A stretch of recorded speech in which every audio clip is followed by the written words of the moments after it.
kusoo hiro hurbad hoyga tababarka injineerada mustaqbalka ka baro cilmiga kombiyuutarka goob kasta iyo goor kasta adoo booqanaya hurbad.com hurbad.com libaaxad kusoo dhawaaw waa TT waa qaybtiisii 27 maanta waxaan ku falanqeynaynaa qaybtan global development horumarka dunidu samayso digitalka dhankeeda ah iyo dhibaatada ay keeneen agabkii la sameeyo digitalka ahay ayaan ku baranaynaa iyo dhibaatada oo dunida ku hayo digital device-ku ama IT-gu aan isla fiirino qaybtan wax walba oo dunidan dheef leh dhibkooday wataane bal aan isla fiirino dhibaatada oo ku keenay dunida maanta qaybtan 27 aan isla falanqeyno dhibaatada oo keenay digital device-ku waxa kamid ah anshaxa ayuu ku cayaara runtii ethics waa anshaxa marka anshaxa hadduu ka dhumo iyo akhlaaqda shirkadaha sameeya digital devices-ku dhibaato weyn u keeni karaa dunida iyo deegaanka waxaa jira waxyaabo badan oo ku saabsan anshaxa ee la xiriira marka laga hadlayo digital divide tusaale kale in internet xawaaro fiican leh fiilooyinkiisa inta badweynta loo dhex mariyo la geeyo wadamada hadda soo koraya waxay tahay mid waqti badan qaadanaysa lacag badanna ay ku baxayso sidaa darteed waa laga habsaamay in sidaa la sameeyo marka maxaa yimid dhibaatada dhacdaha waxay tahay maadaama internet xawaaro leh aysan haysan wadamada say u badan yihiin dunidu boqolkiiba 51 kaliya dunida 7.8 bilyan ku nool ayaa haysata internet iyo internet xawaaro lahan ka hadlaya oo fiican marka sidaa darteed waxay keentay inay dib u dhigto wadamo badan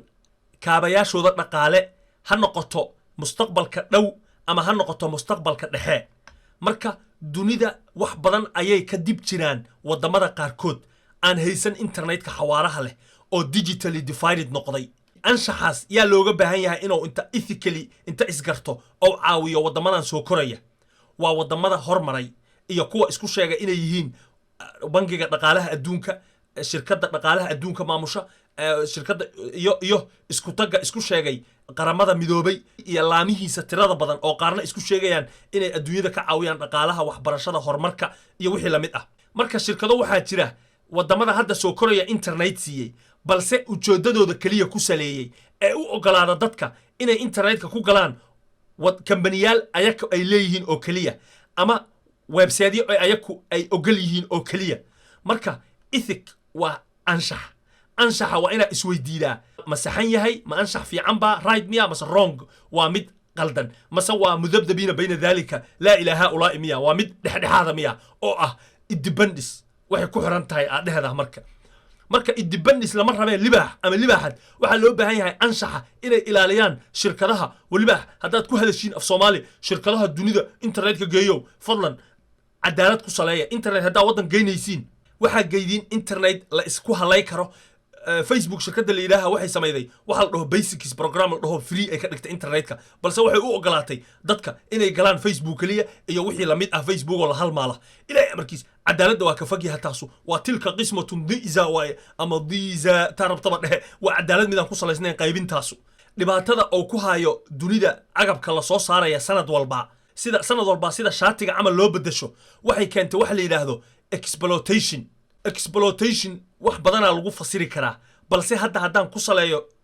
dantan ka leeyahay exploitation waa dhiig miirasho dad badan ayaa waxaa la dhiig miirtay waqtigoodii ayaa waxaa lagu sameeyey exploitation dad badanoo waxaa jira ku nool wadamada hadda soo koraya haba u badnaata Asia iyo Afrika dadkaasoo badanaa lagu sameeyey exploited ah ee la dhiig miirtay kuwaasoo markaa lagu shaqeeyey lagu xamaalay waqti dheer saacado dheer si ay u sameeyaan mobilka maalin walba aniga adigu aan dhahno waxaan wataa Samsung u dambeeyay waxaad ka ogtahay Samsung ugu dambeeyay iyo iPhone u dambeeyay libaax waxaa laga yaabaa inay soo sameeyeen dad dhiigooda in lagu soo miirtay lagu bahdilay waqti badan lagu haayay meel warehouse ah ama warshad ah ee aan xuquuqdoodii laga soo bixin meel ay ku nastaan aan la siin cunto fiican aan la siin si fiican aan loo nafaqayn fasax aan la siin laga khiyaamay mushaarkoodii mushaar yar ku shaqeeyay hatta uusan ku iibsan karin ama gurigiisa kiradiisa uusan iskaga bixin karin marka ethically anshaxa ayaan rabaa inaan ku baro tiknoolajiyadda aad isticmaalayso iyo sida loo soo sameeyay horta ma ku baraarugsan tahay libaax aad isticmaashide tiknoolajiyaddaas yay u sameeyeen waa wadamada hodantida ah ee loo yaqaano prosperous countries wadamada hodantida ah ee tanaadka ah dadkaas sameeyey iPhone-ka jooga $1,000 ama Samsung-ka jooga $1,000 maba haystaan oo maba loo cimaamadinba lacag ay ku gataan telefoonkay sameeyeen maba haystaan ama maba u saamixinba fursadu oo lacag laguma siin ay ku awoodaan inay ku iibsadaan agabkay sameeyeen mobilkan aniga hadda aan haystaa waa Samsung Note 8 gabdhihii iyo wiilashii u sameeyay shirkadda la yiraahdo Samsung ma laga yaabaa inaysan xataa dhaqaale ay ku iibsadaan aysan haysan marka ethically shirkadda la yiraahdo Samsung hadday taasi dhacday anigu ma salay karo xaqiiqna kuma salay karo hadday dhacdaan ku dhahay waa tusaale u soo qaatay anigu waxaan ahay qof ka qayb qaatay dhibaatada dadka loo geystay marka waxa loo yaqaanaa ethically iyo morally inaad tahay qof og anshaxa iyo inaan dadka la dhiig miiran inaad mar walba xuquuqdooda u doodo marka waxaa jira hay-ado isku xilqaama inay warshadaha sameeya qalabkaas aan isticmaalna maalin walbo wax badan noo qabta inay ogaadaan dadka sameeya agabkaas in dadkaas ay yihiin dadaan la dhiig miiran si anshaxa iyo akhlaaqana loola dhaqmay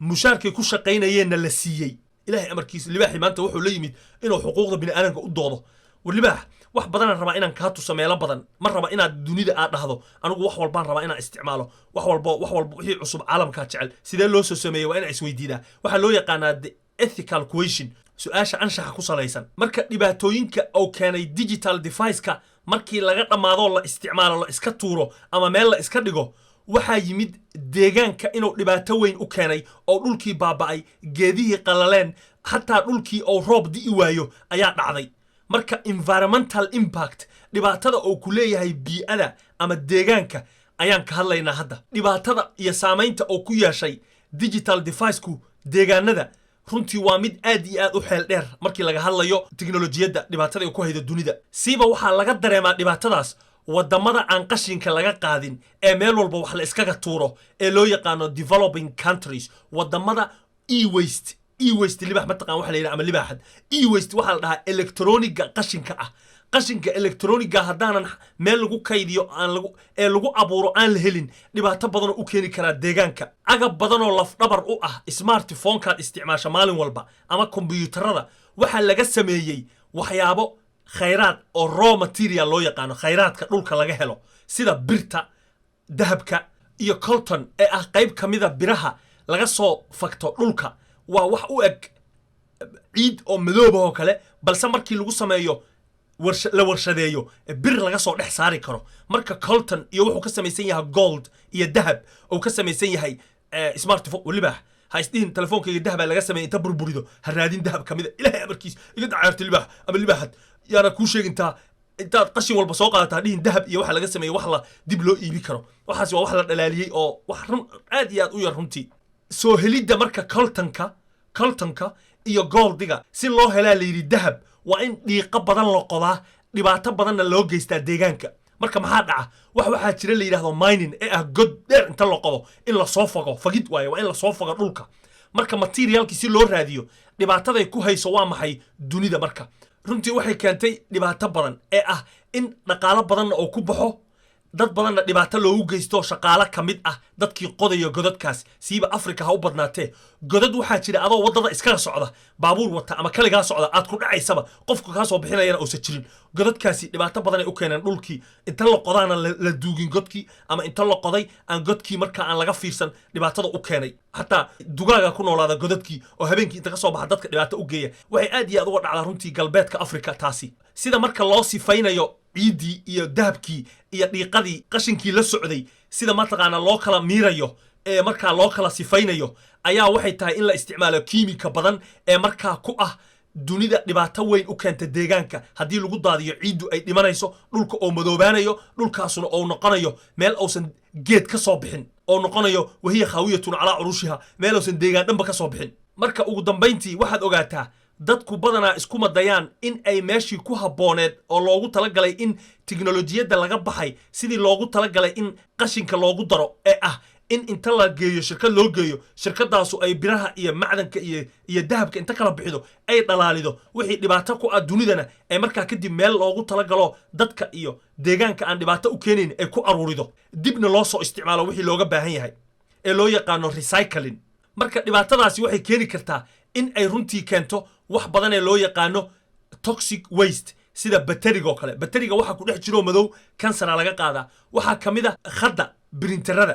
hadda brinterka siiba midka laserka ah buska ka dhasha haddaad ku neefsato wuxuu kuu keenayaa kansar sanbabaha ah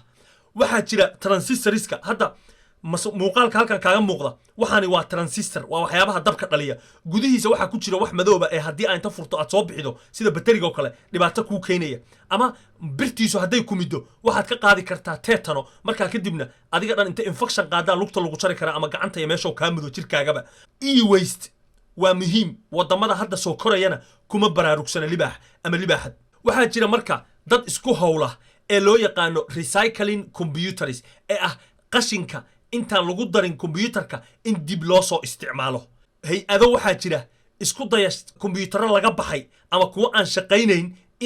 inay siiyaan laanqayrada kuwaasoo markaa geeya wadamada hadda soo koraya kombiyuutarro laga sii baxayo iyo waxyaaba laga sii baxayo ama aan shaqaynayn laakiin si kale loo isticmaali karo si dadku u isticmaalaan dad kaloo waxaa jira marka shirkado kaloo waxaa jira isku daya qalabkii laga baxay inay birihii iyo macdankii inta ka bixiyaan jajabiyaan markaa kadib dhalaaliyaan ay dib ugu celisaan asalkiisii birta sideedii ay ku celiyaan dahabka sidiisii wax walba markaa kadib dib loo soo dhiso waxaad maqlaysaa waxaa laga sameeyey recycle material ee ah dib ayaa loo soo isticmaalay caaguba ha noqdo waxaa dhibaatada ugu weyn ee dunida dhibka ugu weyn ku hayo dib isticmaalkiisunu yar yahay mar walba waa la iska tuuraa waxaad arkaysaa bac inta meel lagu tuuray أو عناي حوله دينتيان أركيسا ما هي الحولها واحد دلي وكيمي كذا عناي مركب فضلا قشنك كنلتا أجابك ماتيريالك ديجيتالك يكوا بلاستيكا ماشي لوجو تلاقي سيفي عن أوريد هدي تيران شركة قابل سنة أنت وعد كالية نقص ضنطة أنت يسلبات أوجيسن ديجانك مركب أجاب عصوب أيا لقص سمايا وهي دب لو عليه مركب أجاب كي هره وحلا استعمال كرا إن دب لوجو صو عليه أنت مركب لا تتبيه دب لوجو علشة مركب لجيو ماله لوجو شيده ماكينة ده واحد ترى شيده لابتوب كي هرات كبح هذي شاشة دي أكبح هذي مراية دي أكبح هذي بطارية أكبح هذي wax walbood ka baxday meel lagu ridaa jira ee loo yaqaan recycle saa ka dareemayso waxa waaye dib u isticmaal jajabi dib u dhalaali bir ku celi soo samee isticmaal dib u dhalaali ka bax soo dhalaali marka waxay noqonaysaa resourceski inaan soo dham dunida oo ka dhamaan sida biraha goldiga iyo wax walbo la isticmaalo marka recycle ee computer fadlan adigu naftaada ka bilaw libax ama libaxad battery aad ka baxday ama computer aad ka baxday ha iska tuurin isku day inaad dhalaalido raadi bal libax dabka basaaraha daarto digsi inta ku ridide ama qandal inta ku ridide dabka saar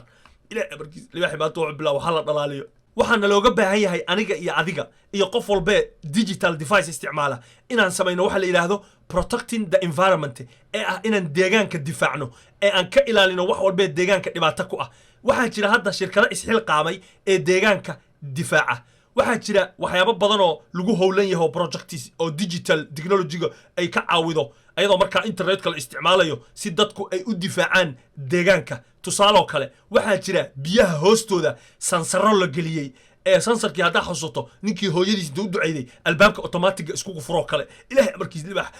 waa kugu soo celcelinaya jooggaas mar walba saad u xasuusto sansariska ee ah internet of things ko maamulayo marka sansariskaasi waxay siiyaan dadka cilmi baarayaasha oo loo yaqaano researcherska inay ogaadaan xaqiiqada dhabta ee jirta ee daytadii ay ka soo aruuriyeen meeshaas ee sheegaysa waxyaabaha dhibaatada u keeni kara dunida sida waxaa jira badaha iyo wabiyada waxaa ku jira malaygu waa qalalaya hadduu cuno dhibaatada bateriga iyo qashinka iyo nuclear waste lagu shubaya maalin walba wabiyada iyo balliga iyo badda waxaa dhimanaya malaygii iyo wax walba khayraadaha badda ku jiray marka waxaa jira sansaro lagu xiro badda iyo wabiyada iyo meelaha gasha ah ee markaa soo gudbiya dayta sheegaysa biyuhu intay saafi yihiin qashinka ku jira qofka biyaha ku xaaray qofka ku kaadiyay qofka qashinka ku shubay qofka nuclearka ku shubay waa wadamada hormaray waxaana la isku ganaaxa xabsiya lagu galaa runtii haddii aad inta tagto wabiyada qaarkood aad ku kaleetido kaadi libaax ilaahay amarkiis ama aad bac ku rido ama aad ku rido caag ama aad computerkaaga inta qaada laptopkaaga aad tiraahdo waa nacay wabigan ku ridaya bal habartay rag badal maanta haddaad joogto wadan hormaray bal inta laptopkaaga qaadid adoo xanaaqsan inta istuurtid inta isxanaajid waxaad tiraahdo nacla ku yaala laptopka aad ku tuurtaa wabiga iyadoo la ordaya kaamirada intuu ku qabato magacaaga la aqoodo wajigaaga la soo raadiyo database aad ku jirtaa muujeedaasay wax walba isku xirayay libax gurigaaga inta lagu yimaado lagu soo jeeba inta lagu dhufto marka kadib ayaad xabsiga liinta ku cabaysaa libax haddaad isku daydo agab digital inaad wabiga ku rido habartaa rag ma dhasha maanta waxaad isku daydaa carcartaran kugu wadaahe inta qaado qalabaad ka baxdo gurigaaga ku yaala bal isku day inaad webiga magaalo hormaray ama waddan oo ka jiro sharci inaad ku riddo bal isku day taasina waa carcarinta maanta aan kugu iri bal soo samee waa gunaanadkii qaybta 27 waxaan ku falanqaynaa maanta dhibaatada dunida ka jirta hadday noqoto mid ah anshax iyo hadday noqoto mid deegaanba dhibaatada digital device-ku ama tiknolojiyadda agabka ay ku hayaan weliba qaybtooda kuwa hardware-ka dhibaatada ay ku haydo haddaana sidii loogu talagalay aan loo soo samayn dadka soo sameeyena aanan lacagtoodii iyo mushaarkoodii aan la siin ama dadka soo sameeyey aysan awood u yeelan ama sida loo sameeyey aysan ahayn mid cadaalad ku salaysan ama mid aan deegaanka dhibaato loogu geysan markii laga baxay kadib ayaan ku falanqaynay maanta marka libaax ama libaaxad waxaan rajaynayaa inaad wax badan ka faa'iiday fikirna aan kugu curiyey aan rabo inaad anshaxa deegaanka iyo anshaxa isticmaalka aaladda inaad badiso mahadsanid mudane ama marwo youtube-keenna yaan lagaa hor daawan facebookeenna fariin noogu reeb twitterkeenna ku tixnaaw linki inka nagala soco aan videogan falanqee fadlan faallana ka dhiibo haddaad nafaaniday haddaad nagu foororido falanqayntaadaba labadaba waan soo dhoweynaahe xuuf ayaan kugu aqmaraynaa ama si kale haddaan u dhigo fadlan dhambaal hoos noo dhig aad nagu dhaliilayso ama aad nagu dhiiragelinayso labadaba waan soo dhoweynaahe waa ku salaamayaa mudane ama marwo mahadsanid hoyga tababarka injineerada mustaqbalka adoo booqanaya hurbad.com waa kuu mahad celinayaa mudane ama marwo